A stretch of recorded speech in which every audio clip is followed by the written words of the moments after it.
افروز واقعہ، بنی اسرائیل میں ایک شخص تھا اور وہ 200 سال تک، اس کی عمر بہت طویل تھی، 200 سال تک وہ اللہ کی نافرمانی کرتا رہا، 200 ایئرز۔ جب وہ مر گیا تو ویسے ہی سارے معاشرے میں وہ بڑا گناہگار، بڑا جس کو آپ کہیں کہ بدکار مشہور تھا۔ لوگوں نے کہا اس کی کیا تجہیز کرنی، اس کو کیا کفن دینا، اس کو کیا قبر دینی۔ اٹھایا اور اس کو کچرے کے ڈھیر پر پھینک دیا کہ ایسا نافرمان مرا کہ جان چھوٹی۔ اب وہ کچرے کے ڈھیر پر ڈال کر آ گئے، اللہ عز و جل نے حضرت موسیٰ علیہ السلام پر وحی بھیجی کہ اے موسیٰ آپ جائیں اور اس کی نماز جنازہ ادا کریں۔ ذرا غور کریں، اللہ کے نبی جس کی جنازے کی نماز ادا کریں، وہ تو بخشا ہوا آدمی، مقبول اللہ کی بارگاہ میں۔ ایک طرف 200 سال کے گناہ ہیں اور لوگوں نے ان نافرمانیوں کی وجہ سے کچرے کے ڈھیر پر پھینک دیا۔ حضرت موسیٰ علیہ السلام نے کہا یا اللہ حکم تیرا ہے، حاضر، مگر بنی اسرائیل کے لوگ تو کہتے ہیں 200 سال تیری نافرمانی کی ہے، اتنے گناہ ہیں اس کے۔ اللہ عز و جل نے فرمایا وہ ایسا ہی تھا، 200 سال ہی میری نافرمانی کرتا رہا، مگر بات یہ ہے کہ وہ جب بھی تورات کھولتا تھا، قرآن تو نبی پاک علیہ السلام پر نازل ہوا نا، اس سے پہلے اور آسمانی کتابیں تھیں، تو حضرت موسیٰ علیہ السلام کے دور میں جو رب کی کتاب تھی وہ تورات تھی۔ فرمایا اے موسیٰ جب وہ تورات کھولتا اور تورات میں میرے آخری نبی کا نام محمد صلی اللہ تعالی علیہ وسلم کو جب بھی دیکھتا چوم کر آنکھوں سے لگاتا تھا اور ان پر درود پڑھتا تھا، پس اس کا یہ عمل ایسا مقبول ہوا کہ میں نے اس کے سارے گناہ بھی معاف کر دیے ہیں، 70 حوروں سے اس کا نکاح بھی کر دیا۔ اللہ اکبر، اللہ اکبر، یہ ہے درود پاک۔ 200 سال کی نافرمانیاں اور نام محمد کی تعظیم، اللہ کے حبیب کے نام سے محبت، اسے چومنا، اسے آنکھوں سے لگانا اور درود پاک پڑھنا۔ اے میرے میٹھے اسلامی بھائیوں، ہم بھی بڑے گناہگار ہیں، سچی بات یہ ہے کہ گناہوں میں کمی ہم نے بھی کوئی نہیں چھوڑی ہے۔ کوئی میرا بھائی 30 سال 40 سال 50 سال 60 سال کا بیٹھا ہے، کون سا دن ہے جس میں ہم نے گناہ نہیں کیا؟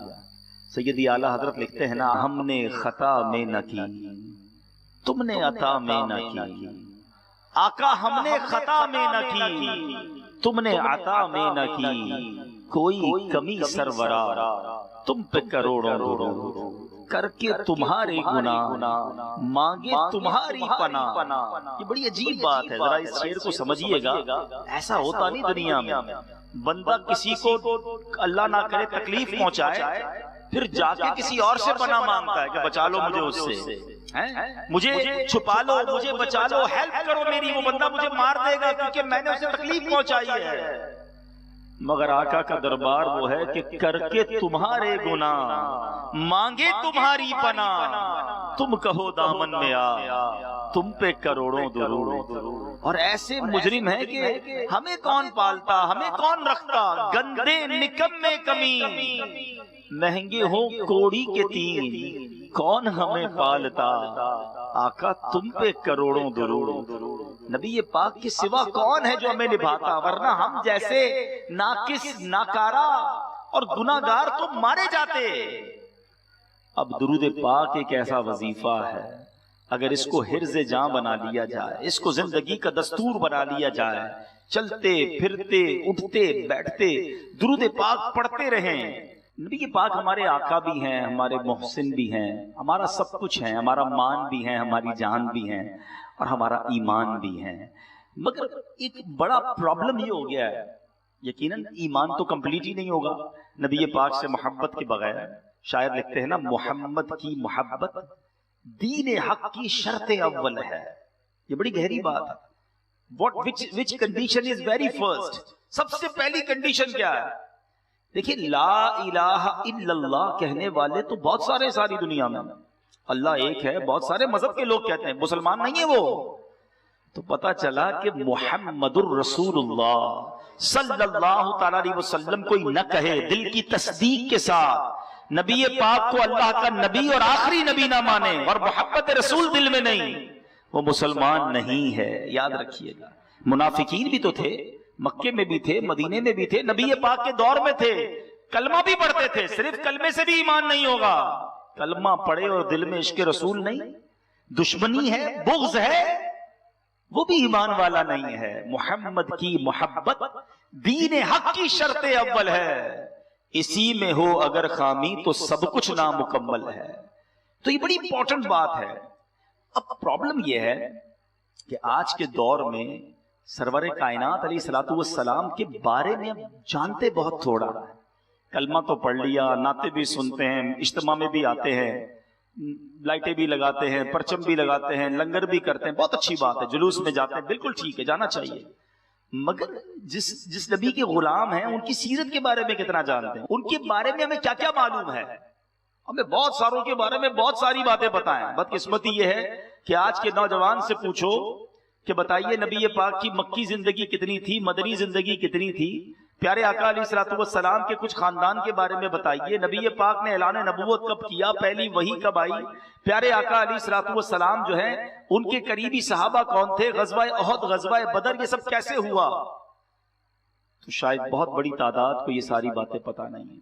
مگر آج کے نوجوان کو پوچھو کہ یار فلاں کرکٹر کا ریکارڈ کیا ہے، تو اس کا نام بھی بتائیں گے، ریکارڈ بھی بتائیں گے، سینچریاں بھی بتا دیں گے، فلاں فٹ بالر کے گول بھی پتا ہوں گے، ہیئر اسٹائل بھی پتا ہوگا، اس کے کپڑے کون سے وہ بھی پتا ہوں گے، پتا نہیں کیا کیا لوگ یاد کر کے بیٹھے ہوئے۔ اللہ کے بندو، جس نبی کا کلمہ پڑھا، جس کا امتی ہو، جنہوں نے کام آنا ہے، ان کے بارے میں کچھ نہیں پتا۔ میں ایک سوال کرتا ہوں ویسے لوگوں سے جو اس طرح آئیڈیل بنائے بیٹھے ہیں نا، کسی گلوکار کو، کسی اداکار کو، معاذ اللہ، کسی فٹ بالر، کرکٹر یا ویسی دنیا کی کسی فیم پرسنالٹی کو، ان سب سے سوال ہے، بتاؤ کیا وہ تمہیں جانتا ہے؟ ہم کہتے ہیں مجھے کیسے جانے گا، بہت بڑا آدمی ہے، وہ تو مجھے نہیں جانتا۔ اچھا، جانتا نہیں، کبھی تمہارا خیال رکھا؟ جانتا نہیں تو خیال کیسے رکھے گا؟ کبھی تمہیں یاد کیا؟ نہیں، وہ ہمیں کیسے یاد کرے گا؟ ہم ہی یاد کرتے رہتے ہیں اس کو، ہم ہی اس کو فالو کرتے رہتے ہیں، کبھی فیس بک پر، کبھی ٹویٹر پر، کبھی انسٹاگرام، بس اس کی باتیں سنتے رہتے ہیں، اس کے کلپ دیکھتے رہتے ہیں، اس کے فوٹو دیکھتے رہتے ہیں، اسی کے پیچھے دیوانے ہیں۔ اللہ کے بندو، تم اس کے پیچھے دیوانے ہو، نہ تمہیں جانتا ہے، نہ یاد کیا، نہ خیال رکھتا ہے۔ تم اس کے دیوانے کیوں نہیں بنتے جب تم پیدا نہیں ہوئے تھے؟ 1450 سال پہلے جب ان کی ولادت ہوئی تو رب حبلی امتی کہتے ہوئے پیدا ہوئے، جو پیدا ہوتے وقت بھی تمہیں یاد کرتا رہا۔ ارے مدینے میں اور مکے میں راتوں کو جاگ جا کر اللہ کی بارگاہ میں آنسو بہا بہا کر وہ آقا ہمیں یاد کرتے رہے، آج قبر منور میں ہمیں یاد کر رہے ہیں، اور محشر کے دن بھی تلاش کر کر کے جنت میں ہمیں ساتھ لے جائیں گے۔ سبحان اللہ، ایسے حبیب جو ہمیں کبھی نہ بھولے۔ آج امتی ایسا لگتا ہے اپنے آقا کو بھلا بیٹھا ہے۔ سیدی اعلیٰ حضرت کا پیغام سنو، آپ فرماتے ہیں جو نہ بھولا ہم غریبوں کو رضا، ایٹ اینی لیول، کسی بھی جگہ پر پیارے آقا امتیوں کو نہیں بھولے۔ امتی ایسا لگتا ہے کہ پریکٹیکلی بھولتا جا رہا ہے، زبانی تو ہے یار، پریکٹیکل میں کہیں نبی پاک کی تعلیمات نظر نہیں آ رہی۔ جو نہ بھولا ہم غریبوں کو رضا، یاد اس کی اپنی عادت کیجیے۔ ہمیں اپنی انداز میں، اپنی گفتار میں، اپنے کردار میں اپنے آقا علیہ الصلوۃ والسلام کو شامل کرنا ہے، ان کی عادتوں کو شامل کرنا ہے۔ جو مجھے سن رہے ہیں، میں کچھ مختصر، یقیناً پیارے آقا کی سیرت کو بیان کرنا کسی کی اوقات ہی نہیں ہے، وہ ساری زندگی بیان کرتا رہے تو بیان نہیں کر سکتا۔ وہ شاعر لکھتے ہیں نا، زندگیاں ختم ہوئیں اور قلب ٹوٹ گئے، آقا تیرے اوصاف کا ایک باب بھی پورا نہ ہوا۔ دلدار بڑے آئے، محبوب بڑے دیکھے، جو دیکھے سبھی تیرے قدموں میں پڑے دیکھے، ارباب نظر کو کوئی ایسا نہ ملے گا، بندے تو بہت مل جائیں گے پر آقا نہ ملے گا۔ تاریخ اگر ڈھونڈے گی ثانی محمد، کیا کمال کی بات لکھی ہے شعر میں۔ کئی لوگوں کے ثانی، ریپلیکا، ان کے بعد ان کی خلا پورے کرنے والے آ ہی جاتے ہیں، لوگ کہتے ہیں یار یہ فلاں تھا، اس کے بعد یہ آ گیا۔ تاریخ اگر ڈھونڈے گی ثانی محمد، ثانی تو بڑی چیز ہے، سایہ نہ ملے گا۔ تو اب نبی پاک کی سیرت بیان کرنا نہ اوقات ہے نہ الفاظ ہیں، مگر کچھ معلومات میں اضافہ ہو۔ آج سب سے پہلے نبی پاک علیہ الصلوۃ والسلام کے کچھ نسب کو سنتے ہیں۔ آپ سے میں پوچھوں بتائیے آپ کا نام کیا، آپ نام بتائیں گے، والد کا نام کیا بتائیے، دادا کا نام بھی شاید پتا ہوگا، کسی کو اپنے پردادا کا نام بھی پتا ہوگا۔ کیا نبی پاک کے خاندان کے بارے میں جانتے ہیں؟ ہمیں پتا ہونا چاہیے، ہماری معلومات ہونی چاہیے۔ نبی پاک علیہ الصلوۃ والسلام کا جو نسب نامہ ہے اپنے والد کی طرف سے کیا ہے؟ پیارے آقا علیہ الصلوۃ والسلام حضرت محمد صلی اللہ تعالی علیہ وسلم بن عبداللہ، یہ نبی پاک کے والد کا نام، بن عبد المطلب یہ دادا کا نام، بن ہاشم یہ پردادا کا نام، بن عبد مناف یہ ان کے والد۔ اب اسی طرح سلسلہ آگے چلے گا، آگے چل کر یہ دونوں سلسلے ایک ہو کر بن عدنان تک پہنچتے ہیں۔ اس کے بعد سبحان اللہ تمام مورخین کا اتفاق ہے کہ عدنان حضرت اسماعیل علیہ الصلوۃ والسلام کی اولاد میں سے ہیں۔ حضرت اسماعیل حضرت ابراہیم خلیل اللہ علی نبینا علیہ الصلوۃ والسلام کے فرزند ارجمن ہیں۔ نبی پاک کا نسب نامہ، آقا کا جو سارا خاندان ہے حضرت آدم سے لے کر نبی پاک تک، ہر دور میں میرے آقا کے جو نسب میں والدین اور جد رہے سارے پاک، سارے اشرف، سارے بلند خاندان والے رہے۔ پاکیزہ جوڑوں میں نبی پاک کا نور آتا گیا، اور سبحان اللہ پھر ربیع الاول کی وہ رات آئی، وہ 12ویں شب آئی، بی بی آمنہ کے بطن سے تشریف لائے اور اس سارے عالم کو جگمگ جگمگ کر دیا۔ سبحان اللہ پیارے آقا کا جو نسب و شرافت ہے تمام دنیا کے خاندانوں میں سب سے اشرف و اعلیٰ ہے۔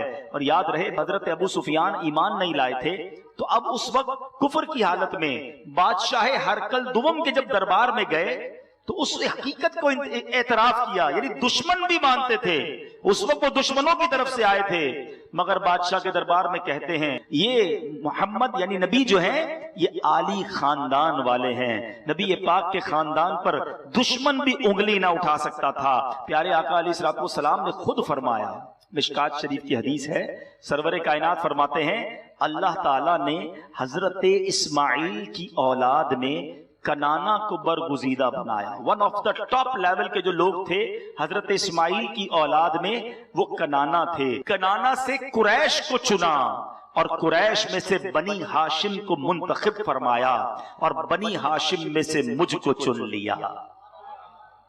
اب اس پر بھی اعلیٰ حضرت کا شعر سنا دوں، پتا چلے میرے رضا کی نظر کہاں کہاں تک ہے۔ یہ ذرا سنا نا آپ نے کہ ہر خاندان سے، ہر قبیلے سے ون آف دا ٹاپ خاندان کو چنا گیا اور وہاں سے نبی پاک کو چنا گیا۔ یہ انتخاب، یہ چننے کو ذرا ذہن میں رکھیے گا۔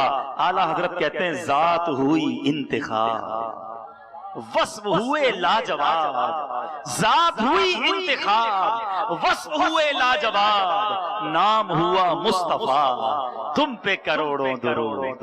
کیا بات ہے نبی پاک علیہ الصلوۃ والسلام کی۔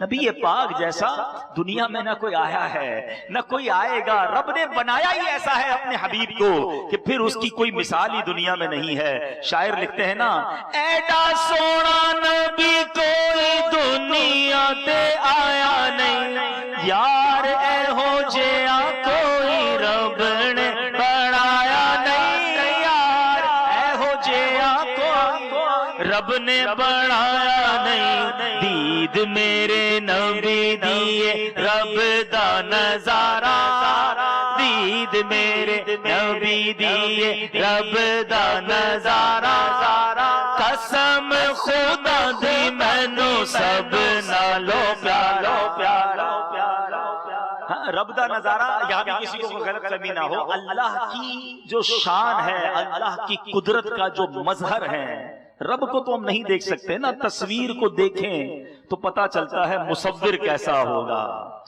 دنیا دیکھتے ہیں تو پتا چلتا ہے مالک کیسا ہوگا، یہ ساری رانائیاں جس نے بنائی ہیں وہ خالق کیسا ہوگا۔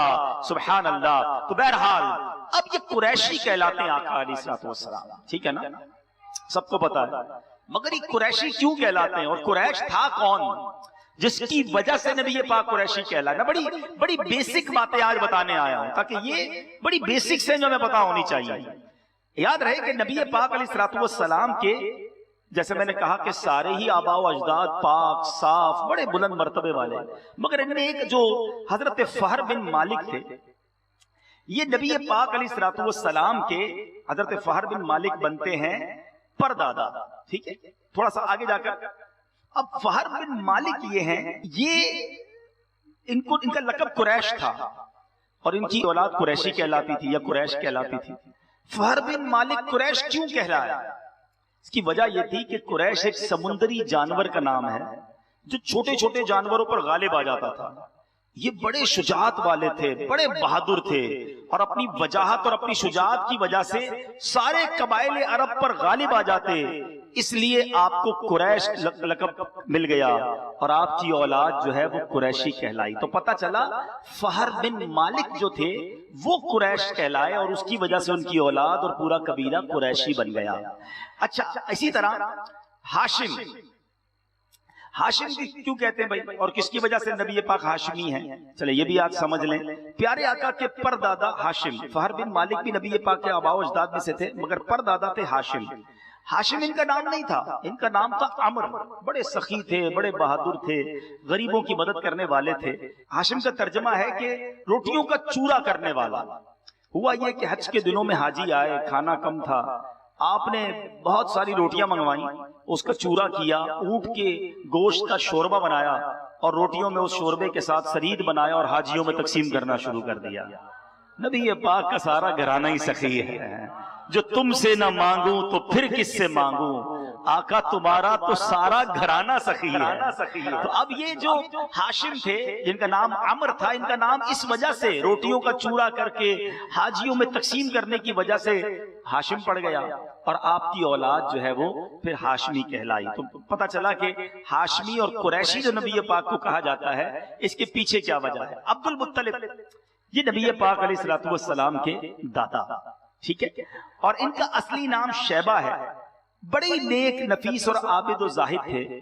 غار حرا میں کھانا پانی لے جاتے اور کئی دنوں تک وہاں عبادت میں مصروف رہتے، اللہ کی یاد میں گم رہتے۔ رمضان میں اکثر حصہ غار حرا میں گزارتے، بتوں کی پوجا نہیں کرتے تھے، حالانکہ نبی پاک دنیا میں نہیں آئے تھے، مگر دل میں وہی اللہ کی وحدانیت کا نور تھا۔ اور آپ کے بارے میں آتا ہے کہ ان کی پیشانی میں نبوت کا نور چمکتا تھا، کیونکہ آپ ہی کے ذریعے آگے نسل چلی نا، پھر آپ کے والد عبداللہ اور پھر نبی پاک کی ولادت ہوئی، اور آپ کے بدن سے خوشبو آیا کرتی تھی۔ اہل عرب کو جب کوئی پرابلم ہوتی تھی، کوئی مشکل آتی تھی، تو حضرت عبد المطلب کے پاس آتے تھے، دعا کرواتے تھے، وہ دعا کرتے تھے، ان کی مشکلیں حل ہو جایا کرتی تھی۔ اب آپ کے بارے میں آتا ہے، اب وہ تاریخی واقعہ، اب آتے ہیں، تھوڑا سا خاندان کی بات ہو گئی، اب ذرا ولادت مصطفیٰ کا قریب کا وقت آ گیا ہے۔ آقا کی آمد سے پہلے کیا کیا ہوا، چند جھلکیاں آپ کو بتاتا ہوں۔ جس طرح سورج کے نکلنے سے پہلے ستاروں کی روپوشی ہو جاتی ہے، رات 12-1 بجے تک ستارے بڑے نظر آتے ہیں، جب 3 بج جائے نا آپ دیکھیں تارے غائب ہونے لگ جاتے ہیں، کیونکہ اب سورج کی آمد ہونے والی ہے۔ صبح صادق کی پہلے سفیدی آتی ہے، شفق کی سرخی نکلتی ہے، اور پھر سورج کی آمد ہوتی ہے۔ اسی طرح اب آفتاب رسالت کے طلوع کا زمانہ آ رہا تھا۔ اطراف عالم میں عجیب و غریب واقعات رونما ہونے لگے، جو ساری کائنات کو جھنجھوڑ کر یہ بتا رہے تھے کہ اب رسالت کا آفتاب طلوع ہونے والا ہے۔ اصحاب فیل کا واقعہ ہوا، اسی طرح ایک زبردست بارش ہوئی۔ عرب کے اندر سبزہ نہیں ہوتا تھا، مگر اس سال نبی پاک کی آمد سے پہلے ایک شاندار بارش ہوئی اور عرب میں سبزہ ہونا شروع ہو گیا، برسوں کی خشک سالی دور ہو گئی۔ مجوسیوں نے، آتش پرستوں نے 1000 سال سے ایک آگ جلائی ہوئی تھی، وہ بجھنے نہیں دیتے تھے۔ ان کا دعویٰ تھا، ان کا یہ جس کو کہیں کہ اپنے آپ پر فخر تھا، 1000 ایئر ہو گئے ہم نے اس آگ کو نہیں بجھنے دیا، ہر وقت جلاتے رہتے، خیال کرتے تھے۔